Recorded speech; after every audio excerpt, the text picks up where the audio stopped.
Assalamualaikum warahmatullahi wabarakatuh dan salam sejahtera. Kami daripada kumpulan 11 akan membincangkan tentang tema pembandaran dan tajuk kajian kami ialah kesan pembandaran terhadap sosioekonomi penduduk Tanjung Malim. Berikut merupakan ahli kumpulan 11 yang terdiri daripada 4 orang ahli iaitu Nur Suhada binti Nordin, Nur Amira binti Yahya, Muhammad Amir Hafizuddin bin Mat Saad dan Muhammad Badrul Amin bin Dirami. Perancangan dan pembangunan bandar kecil amat penting dalam pembangunan sesebuah negara. Pembangunan dalam bandar kecil mampu mengurangkan jurang ketidakseimbangan antara kawasan.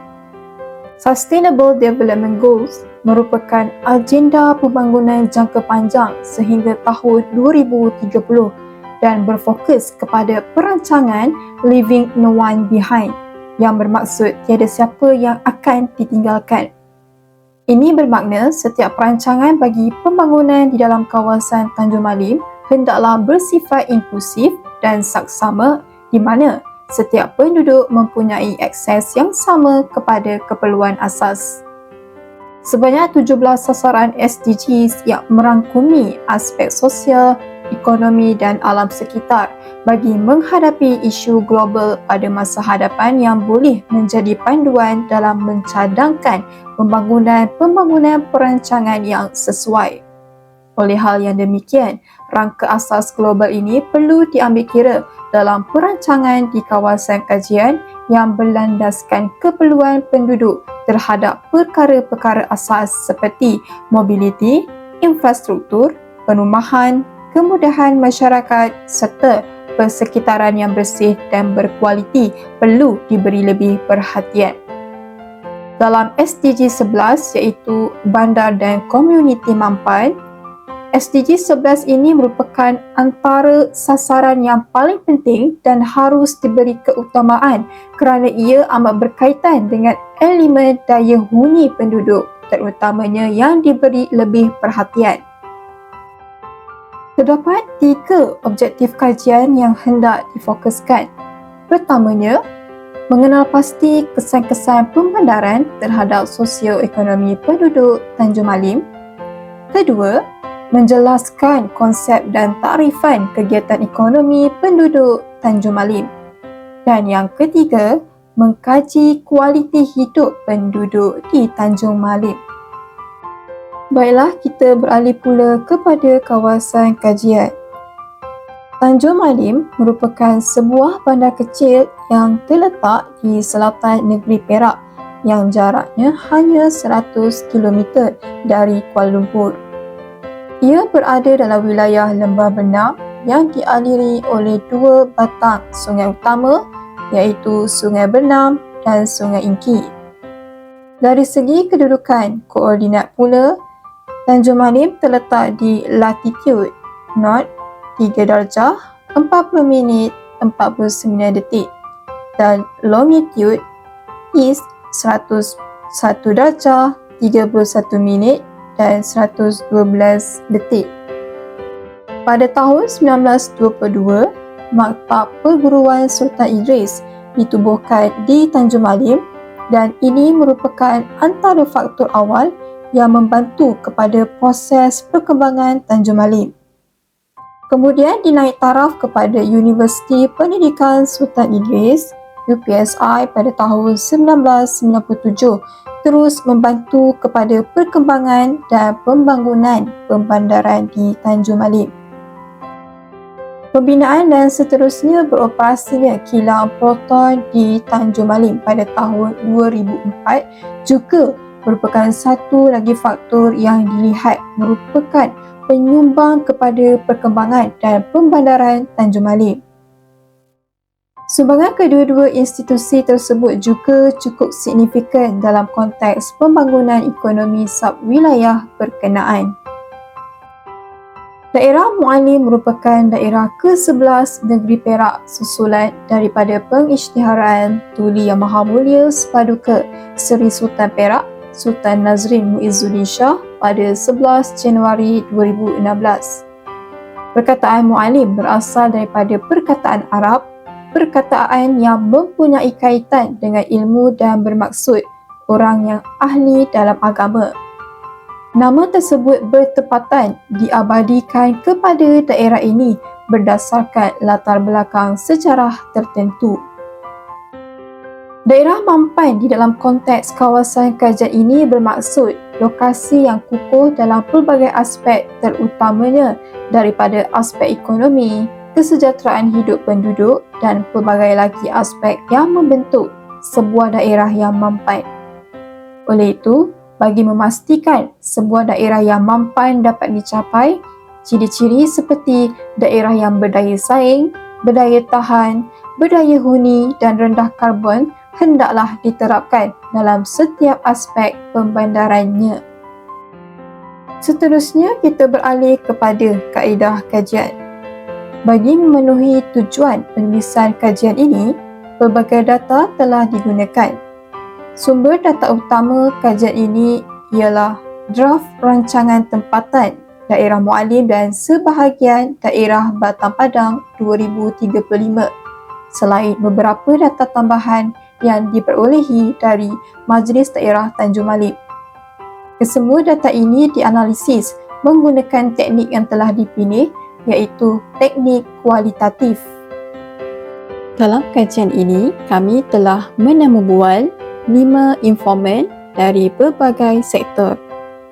Informan A merupakan dari Badan Profesional Kaki Tangan Kerajaan, iaitu Penolong Pegawai Perancang Bandar Majlis Daerah Tanjung Malim.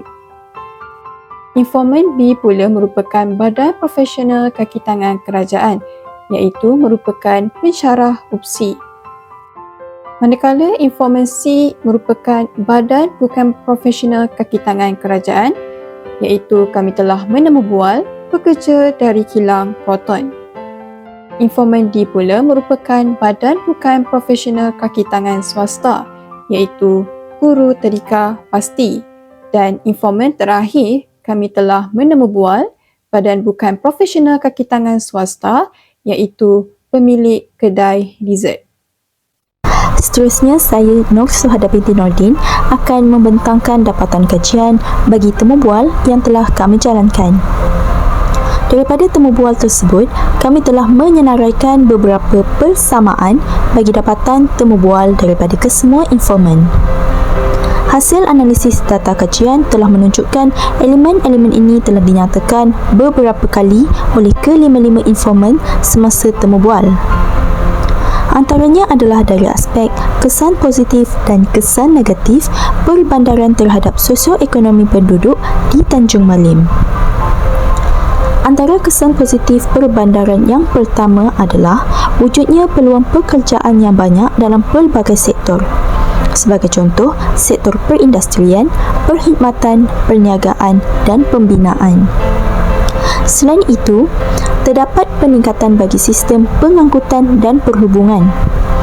Antara contoh sistem pengangkutan adalah seperti bas dan kereta sewa. Selain itu, terdapat peningkatan bagi sistem pengangkutan dan perhubungan. Antara contoh, sistem pengangkutan adalah seperti bas dan kereta sewa, manakala sistem perhubungan seperti jalan raya dan lebuh raya. Di samping itu, berlaku juga peningkatan taraf hidup penduduk di Tanjung Malim.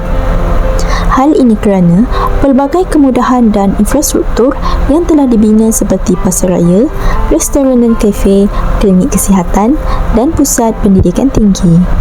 Bagi kesan negatif perbandaran pula, proses pemilikan rumah dan kadar hal tanah yang tinggi di Bandar Tanjung Malim, Bandar Berang dan Bandar Proton City telah mengakibatkan masyarakat setempat tidak mampu untuk memiliki rumah sendiri maupun rumah sewa kerana kos perumahan yang agak mahal. Selain itu, kesesakan lalu lintas turut berlaku terutamanya pada waktu puncak seperti pada awal pagi dan pada waktu petang ketika penduduk pulang dari tempat kerja. Hal ini disebabkan oleh jalan raya tidak mampu menampung peningkatan bilangan kenderaan pada waktu tersebut. Seterusnya adalah dari aspek perbezaan dapatan temubual daripada 5 orang informan. Hasil dapatan temu bual bagi item apakah kegiatan ekonomi utama di kawasan Tanjung Malim telah menunjukkan jawapan yang berbeza daripada informan B berbanding dengan informan yang lain, kerana informan B telah menyatakan bahawa kegiatan ekonomi utama di Tanjung Malim ialah berladangan kelapa sawit kerana terdapatnya kawasan felda yang banyak di kawasan Tanjung Malim. Manakala informan yang lain telah menyatakan bahawa kegiatan utama di Tanjung Malim adalah berasaskan aktiviti perindustrian. Alhamdulillah, akhirnya sampai juga bahagian saya untuk melakukan pembentangan. Pada bahagian ini, kita akan mengaitkan antara dapatan temu bual dengan teras utama dalam pelan pembangunan projek keseluruhan bagi rancangan tempatan daerah Mualim Perak 2023.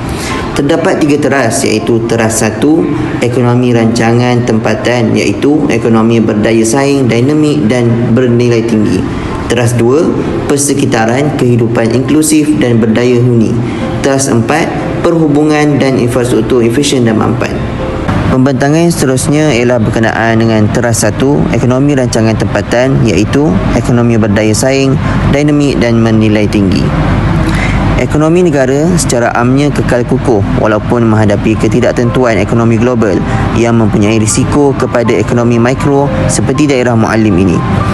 Berdasarkan kepada keadaan semasa bagi kawasan rancangan tempatan ini, didapati terdapat 3 sektor utama, sumber ekonomi, iaitu pertanian, perkhidmatan serta sektor pembuatan menjadi tumpuan aktiviti ekonomi. Sektor pertanian seharusnya dikukuhkan lagi dengan penggunaan teknologi secara maksimum, dan di dalam R&D, aktiviti pertanian juga harus bergerak selari dalam membuat satu inovasi supaya dapat menambahkan jumlah pengeluaran dan nilai hasil pertanian sesuai dengan permintaan. Jika perkara ini dapat dihasilkan, ianya akan merancakkan pergerakan ekonomi di kawasan Tanjung Malim. Sektor perkhidmatan pula akan dikembangkan kepada perkhidmatan yang lebih khusus. Perkhidmatan, pendidikan dan seni kreatif mempunyai potensi untuk dikembangkan lagi menjadi salah satu sektor utama di masa hadapan. Ini adalah bertujuan memanfaatkan sumber sedia ada antaranya Universiti Pendidikan Sultan Idris UPSI dan Sarang Adhab, di mana sumber-sumber ini sekiranya dapat dinaik taraf dan digunakan semaksimum yang mungkin akan dapat berfungsi sebagai katalis pembangunan. Sektor pembuatan juga akan memanfaatkan elemen teknologi dalam meningkatkan produktiviti di samping memperkenalkan aktiviti perindustrian bernilai tinggi dan moden seperti industri kenderaan automotif. Secara tidak langsung, ianya akan menaik taraf kawasan setempat seiring dengan kemajuan perindustrian yang ada di Potong City. Teras 2 memberi fokus kepada aspek sosial, iaitu meningkatkan kualiti hidup penduduk yang semakin bertambah. Perancangan yang baik dan menyeluruh dapat membentuk profil ekonomi dan sosial persekitaran bandar yang positif dalam mendatangkan kesan nyata ke atas perkhidmatan kesihatan, keselesaan dan keselamatan awam. Kenyataan daripada Majlis Daerah Tanjung Malim, unjuran penduduk di kawasan Mualim akan meningkat daripada 100,236 orang pada tahun 2015 kepada 158,694 orang menjelang tahun 2035, di mana lebih 60% adalah penduduk aktif yang berusia 15 hingga 64 tahun. Bagi menampung keperluan golongan aktif ini, penyediaan perumahan yang sesuai dan mencukupi terutamanya perumahan mampu milik. Peningkatan penduduk daripada golongan warga emas yang mendadak menunjukkan bahawa strategi bagi menyediakan kemudahan-kemudahan asas yang mudah diakses perlu menjadi keutamaan dalam pembangunan. Kemudahan bagi golongan kanak-kanak juga seperti kawasan rekreasi dan institusi pendidikan juga hendaklah disediakan. Strategi-strategi seperti penyediaan dan naik taraf ruang awam dapat membantu dalam pertambahan jumlah kawasan untuk golongan ini melakukan aktiviti riadah di samping mengasah keupayaan kognitif dan fizikal mereka. Teras 4 berfungsi sebagai penggerak kepada teras-teras sebelumnya, iaitu memfokuskan kepada mobiliti, sumber tenaga dan infrastruktur lain dalam memastikan teras 1 dapat dilaksanakan dengan baik serta efisien. Sistem perhubungan yang baik akan menyumbang kepada kelancaran pergerakan penduduk, barangan dan perkhidmatan. Ianya juga menyumbang kepada penjimatan penggunaan tenaga dan seterusnya mengurangkan pelepasan karbon. Elemen mobiliti hijau seperti kawasan berjalan kaki dan berbasikal perlu diketengahkan melalui perancangan perhubungan dan lalu lintas. Perancangan perlu mengutamakan ketersambungan dan kesinambungan laluan pejalan kaki dan basikal yang lengkap dengan ciri-ciri reka bentuk sejagat. Ini selari dengan aspirasi kawasan rancangan tempatan untuk menjadi bandar mesra belia di mana gaya hidup sihat dan aktif menjadi keutamaan. Di sini dilampirkan transkripsi temu bual bersama 5 orang informan.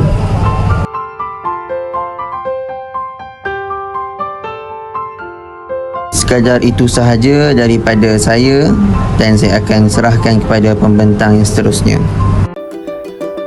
Baiklah, sebelum berakhir, kita pergi kepada kesimpulan.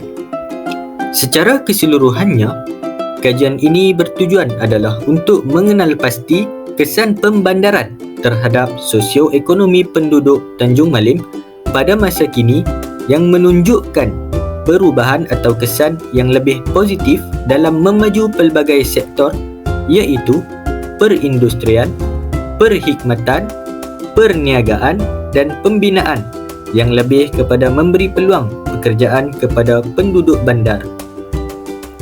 Oleh yang demikian, kualiti hidup penduduk Tanjung Malim semakin meningkat naik kerana terdapat pelbagai sektor yang mampu mengubah atau menaik taraf kualiti hidup penduduk dengan adanya pelbagai bidang pekerjaan yang disediakan. Namun, tidak ada bandar yang dibina hanyalah ke arah kesan yang positif, malah kesan negatif juga akan terhasil.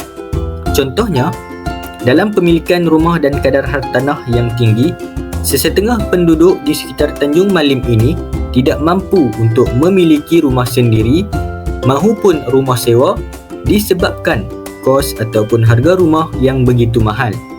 Akhir sekali, berdasarkan temu bual yang dibuat, kami mendapati bahawa kesan pembandaran terhadap sosioekonomi penduduk Tanjung Malim ini sudah pun berubah ke arah yang lebih moden dan maju berbanding sebelum ini. Sekian, itu saja dari kumpulan kami, kumpulan 11.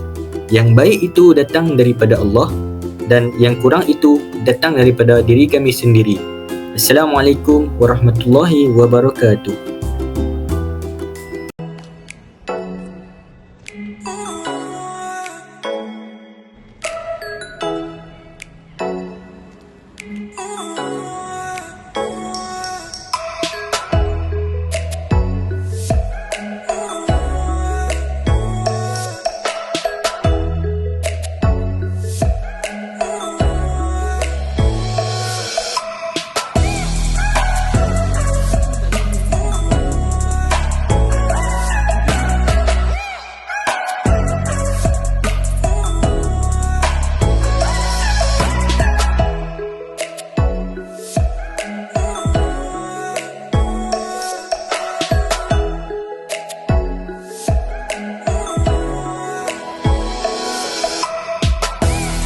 Kalau mau